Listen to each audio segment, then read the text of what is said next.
Oops. Oh, we're live, finally. Cool. Thank you. Hello, guys. As a new episode of our, I will say, morning talk with great people and usually the founders or bright individuals. And today with me, Matt Taylor. And as you know, that we will focus on a very interesting topic that was raised multiple times. Before we start, just Matt, first of all, thank you for joining me on this for our morning talks for our audience. Happy to have you here. Just drop us a bit your background and yeah. Sure. Yeah. So thanks for the invite. Great to be here as well, Alex. So yeah, a bit about me. So 20, just over 20 years in the world of pricing, promotion, revenue management, value strategy. Initially started in the travel industry through the cruise lines, yield management, and then moved into the retail sector. So spent most of my years in the Kingfisher Home Improvement Group, in various roles in pricing, promotion, pricing strategy, and for the last coming on 6 years, I've been doing consultancy work across retail and some B2B as well. So I recognise this topic. So yeah, I'm looking forward to unpacking it a bit more with you today, Alex. Perfect, Matt. Yeah, as I promised, we usually set up this guys as a casual conversation with some really rising some very important topics. And today, taking the Matt background, guys, I really enjoy Matt. That's your story that you move through this big organizations and and end up with the consulting side. What is I think a lot of like pricing professionals have dream to pass through this job, right? Where you can then be advisor of multiple companies and not be short in one. And as we had the chat with you previously, I feel like I feel still like this is even in my time back in the days in the big four, I see multiple retailers around like big retail organizations in UK that this was mostly UK customers at that point. They see the pricing as a tactical element, usually sitting way under like merchandising function. They're like category managers, and even often those price team or small few price analysts, they have honestly less rise than a category manager, but usually they has even better education, better analytical skills, and very often even finance background, which is important. And for me, was always as a consultant the big question: why the pricing is technically the button, make money or make profits or make nothing. Yeah, and but it's usually very often I see they sitting so deep in the org structure and not getting right visibility, etc. What is your actually perspective on that topic? Do you agree that it's like or disagree? Like, give me your thoughts. Yeah, I recognise. So yeah, I've worked in £1 billion plus retailers, and yeah, and what you described there is very real. I think part of the challenge is the categories, buying teams, merchandising teams, however you want to call them, own the P&L for their individual categories, and therefore often own the pricing decisions. So, it very much sits with them. They're often in a company of that scale, there is a pricing team, but I've seen, kind of narrow investment. There might be one or two, and then sometimes, a big strategic piece might have taken place with one of the big consulting companies, and therefore it gets them up-weighted status, and and it kind of with an aim to become more strategic. But I'm really surprised through my work recently. 300 million, 500 million turnover retail businesses, pounds that is, they don't have anyone, in pricing, so all those decisions are left to the category teams, and therefore it almost becomes self-fulfilling, because part of the recognizing the value in pricing is pulling out the opportunities, the initiatives, the stories, and creating the interest and the dialogue, and and the opportunity for action, and that becomes self-fulfilling because you can measure the success, and if you can't get to that place in the first point, it's quite hard to to raise it from the tactical level to something strategic. Absolutely agree with you. This is just fun example. When we say like it's like usually mid-size, we call small medium enterprise retailers who is like just close to 1 billion, like 300-600 millions, and CEO wants like have a strategy, of course. Hey guys, we fighting for our revenue share, market share. This we need to grow the revenue, blah blah blah. That margins we are quite flexible. But when you see they coming to tactical level, I open up those category managers dashboards and see their strategies there. The most of them was about margin and of course profit growth. So guys, and this is for me the very cool example what I just in this again in this case it was I had the opportunity to show exactly for the CEO what is not working, because the job of any chief executive officer is also the efficient organization, to see that it was we were lucky there was pricing team, because usually we will not engage with the prospect if the pricing team at least not formatted, at least one analyst should be there. And to move this guy from under merchandise team to be like more independent and working together with commercial director, finance director, and CEO, of course, the first mission to align their goals, because in this example they want to have a revenue share. This is what they buying, and this is why they're investing in those price transformation project. But same thing, the category manager, all the pushing the KPI of profit. And guess what? When we suggesting the prices, they say, sorry, we can't accept that because it's like drawing our margin by 2 basis points down. Say, great, but the revenue growth is like 7 basis points. Say, no, my KPI is this, as margin. Like, but your CEO, here's a public toast. Is like, he wants this. Say, I don't know. This I am small guy. This is my KPI. I working on that. It's not under my control. And this is like for me, it's like great illustration. What this how what is your perspective? How much And money they losing because they're doing that way? yeah, again, I recognise that story, and I think the other big challenge is, these guys that own the pricing have got so many things to do on their plate. They've got a huge to-do list around, kind of assortment planning. They've got range reviews. They've got cost price increases coming in. They've got supply chain issues. They have customer service challenges. So pricing quite often sits low down on the list because, it's not urgent. It's important. It's not urgent. It kind of works. There's a price on the system. This doesn't stop you, doing what you need to do. There's no deadline. It's so I think that's the other challenge about trying to move pricing up the to-do list, and by moving up the to-do list, it sits at C-suite level. So yeah, I mean, I'm not saying it doesn't. It clearly does. It clearly does, but compared to other industries like travel, or Yeah, they're starting from this point. But again, we all know, Matt, like as a you as a pricing expert, we know all like it's a three P's, this, right? The basic of marketing, right? The place, product, and price. But so fun that retailers who actually mostly based on price, they're like absolutely ignoring or deprioritizing this third P.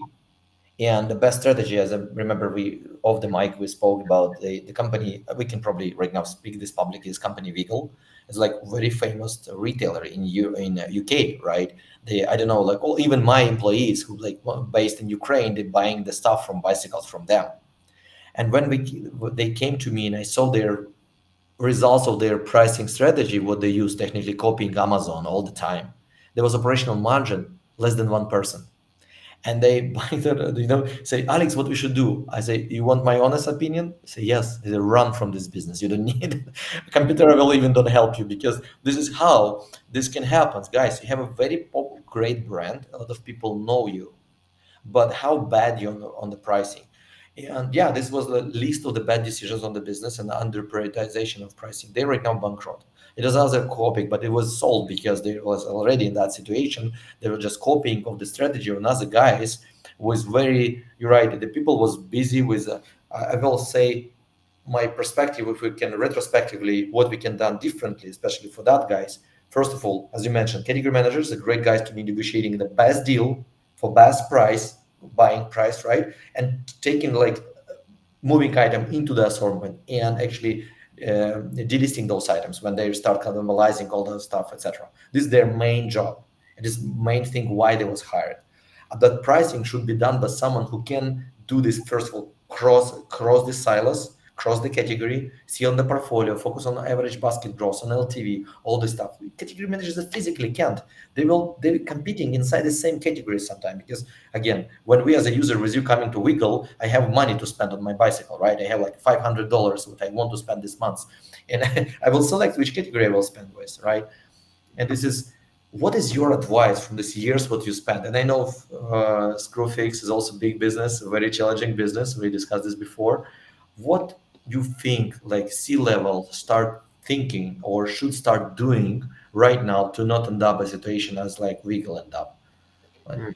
Well, sometimes I think there's just they don't have the visibility of where those opportunities are. So I think, um, I guess contradictory to this conversation, I think it starts at a tactical level. Where are those opportunities in which categories?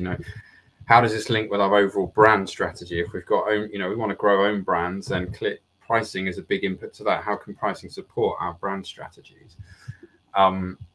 And retailers at this side, I'm sure they've got some access to market data, pricing data, but I think it is about investing the time to understand it thoroughly, because my experience with some of the pricing data availability, it's either up here, so you've got a kind of company view, which means you don't really know where to go, or you're down here at line level, and again, it's quite overwhelming. So how do you start to build those stories by category, and where are the themes, and where are the what does a price optimization plan look like? What are the numbers around that? How are we going to measure it? It's those kind of conversations need to happen to help the I just want to ask, who should drive this? Like, I will ask you some challenging question, right? Because usually we know and we ask the right questions. And when I was in the consulting, for example, we always smartest people in the room asking right questions. But when we're leaving the business, then those guys who are asking like not comfortable questions, they're gone, and everything just got back to their day-to-day operations. What do you think? What think like I'm like a C-level manager, like CEO of the retail, what you mentioned, like mid-size or even big one, who doesn't have right now the pricing function. From what he needs to start from, like tactical, you mentioned okay, but who the guy or personal role should appear in the company, or how like this is 0 to 1 yeah. strategy looks like in For your me, opinion. it starts with the people and structure. You need to make. I mean, the classic the McKinsey value of pricing. A 1% increase in prices can drive 8 and 9% uplift in operating profit. That should be enough to then go. We need to look at this in our business. It's probably the most powerful and quickest lever the business has to pull. So yeah, it needs to start with the people in the business, the structure. They need to be given some sort of capacity, bandwidth to understand and do some analysis. Create some opportunities, create a kind of optimization plan. If there's no tech involved today, then therefore you don't really have visibility of what's happening in your marketplace in the pricing environment. And clearly, there needs to be some pretty quick investment to help Yeah. understand. By the way, even 10 years ago, it was really, really expensive, I'll say, what I see from even our way of doing, like the computers, cloud computers, so efficient right now that the price guys go down, maybe who is listening to us. I see the customers getting us back, like if it was 3, 4 years ago, we calculated for them. It was quite expensive. Honestly, the computer is still expensive, but absolutely resonate with you, the man, that is not so expensive. I mean, there's like at least one person in the organization. I'm not a big fan of the consultants can be as a kind of starting point to give you like right direction, like probably conversation with you, Matt, right? To get it done. Then growing some internal expertise. And the technology right now is super accessible. Again, I don't even speak about computer, but some basic stuff that you can scan the market and start basic function that the pricing and start thinking about separation, the pricing function from category management. Category management is not touching pricing, guys. Especially, I mean, the price, the executive price, or like the sales price. It should be done more or less on the portfolio category level, which is or business level, which means immediately this control efficient with that category manager sitting in each of the silos. Matt, but where in the organization chart you see properly this kind of pricing expert should sit? Where is, and what is, like, from your experience, what the best practice, like, you see that what? Well, I would love to say it sits, a pricing director sits at C-suite level, but I think that's probably a too big a jump for many organizations. I'd imagine some of the best, like the best at kind of retail pricing with really clear pricing strategies. IKEA, Costco, they have that position. That the And price. the C-level position, right? Yes, the pricing starts at that point. And even in the way they operate, the fewer SKUs, more focus. Pricing is integral to all of the decision making. Um, so yeah, I mean, I would like to see all organizations invest, and have some kind of representation at that level. But I think probably unlikely for many. But you can create the dialogue, the visibility, the accountability, the interest, the conversation could be live. If you've got somebody good in the organization that can, It's a good dedicate starting some point. time and start sharing some of these insights and success stories and good engagement stories, and what were the results, how's it performed, what did we see, and it becomes a kind of self-fulfilling virtuous circle of capability improvement, and then you can start to, some evidence points means, like, next year the C-suite, they might say, we did these 2 or 3 pricing initiatives, and they delivered X. Next year we're going to set ourselves a big pricing target. We want X million euro out of pricing because we've got some reasons to believe, we've got the data to support it, we've got some processes set up, we've got some level of engagement in the business, and if they were connected to individual people's objectives as well, which again is another way to make things happen. But again, maybe initially it's a harder ask to get to, but that also works well.